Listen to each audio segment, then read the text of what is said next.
ಓಂಕಾರ ಚೊಂಡಿ ಶರಣರೇ ಮತ್ತೆ ತಮಗೆ ಕಾರ್ಯಕ್ರಮಕ್ಕೆ ಸ್ವಾಗತ. ಇಲ್ಲಿ ಮಡಿ ಅಂತ ಕೇಳಿದ್ದೀವಿ.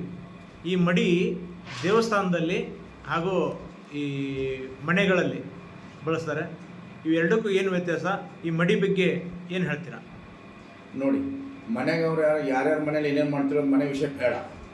ಸಾರ್ವಜನಿಕರಿರ್ತಕ್ಕಂಥ ವಿಷಯ ಬಂದ್ಬಿಟ್ರೆ ದೇವಸ್ಥಾನದಲ್ಲಿ ಮಡಿ ಅಂತಾರೆ.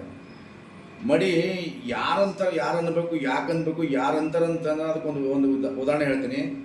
ಮನವು ಕೊಳಕು, ತನವು ಕೊಳಕು, ತಾನು ಕೊಳಕು, ತನ್ನ ವಿಚಾರಗಳು ಕೊಳಕು, ತನ್ನ ದೃಷ್ಟಿಗುಡ ಕೊಳಕು, ತನ್ನ ಉಡುಪು ಕೊಳಕು, ತನ್ನ ದೇಹ ಕೊಳಕು. ಕೊಳಕಾದವರ ಮನಸ್ಸಲ್ಲಿ ಇಂಥ ಕೊಳಕು ಮಡಿ ಹುಟ್ಟುತ್ತೆ ಹೊರತು ಸಜ್ಜನರಲ್ಲಿ, ಮಾನವ ತತ್ವದಲ್ಲಿ, ಶರಣರ ವಿಚಾರದಲ್ಲಿ ಈ ಮಡಿಯನ್ನು ಬರುವುದಿಲ್ಲ. ಮಡಿ ಮುಟ್ಟುಕೊಂಡ್ರೆ ತೊಟ್ಟುಕೊಂಡ್ರೆ ಹಾಗಾಗತ್ತೆ ಹೀಗಾಗತ್ತೆ ಅನ್ನೋ ವಿಚಾರದಲ್ಲಿ ಆತನ ಯಾರು ಹೇಳ್ತಾರೆ ಅಂತ ಅವ್ರ ಮನಸ್ಸು ಎಷ್ಟು ಕೊಳಕಿರ್ತಂದ್ರೆ ನೀವು ಎಲ್ಲೂ ಊಹಿಸಲಾದ ಅಷ್ಟೊಂದು ಕೊಳಕಾಗಿರ್ತದೆ. ಅವ್ರ ಕೊಳಕು ಬುದ್ಧಿ ಯೂಸ್ ಮಾಡೋರಿಗೆ ಮಡಿ ಪದ್ಧತಿ ಬಂದಿರುತ್ತೆ, ಬೇರೆ ಯಾರಿಗೂ ಬರೋದಿಲ್ಲ. ಅಂದ್ರೆ ಇಲ್ಲಿ ಮಡಿ ಬೇಕಾಗಿದ್ದು ಮನಸ್ಸಿಗೆ. ಈ ಮಡಿ ಬೇಕಾದ್ರೆ ಅವ್ರ ವೈಯಕ್ತಿಕವಾಗಿ ಮನಸ್ಸಿಗೆ, ಮನುಷ್ಯನಿಗಲ್ಲ.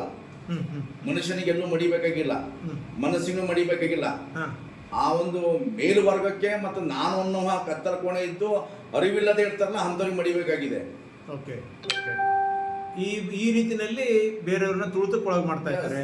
ಎಸ್, ನಾನೇ ಶ್ರೇಷ್ಠ, ನೀವೇ ಕೀಳು, ನಾನೇ ಮೇಲನ್ನ ಅಂತ ಮನಸ್ಥಿತಿ. ಮನವು ಶುದ್ಧ, ತನವು ಶುದ್ಧ ಇಲ್ಲದೆ, ಆಚಾರ ಶುದ್ಧವಿಲ್ಲದೆ, ನಡೆ ಶುದ್ಧವಿಲ್ಲದೆ, ಮತ್ತೆ ದೃಷ್ಟಿ ಶುದ್ಧವಿಲ್ಲದೆ, ತನ್ನ ಉಡುಪು ಕೂಡ ಶುದ್ಧವಿಲ್ಲದೆ, ತನ್ನ ದೇಹವು ಕೂಡ ಶುದ್ಧವಿಲ್ಲದವರ ಮನಸ್ಸಲ್ಲಿ ಈ ಮಡಿ ಪದ್ಧತಿ ಹುಟ್ಟುವುದು. ತಮಗೆ ತುಂಬಾ ತುಂಬಾ ಧನ್ಯವಾದ ಶರಣ.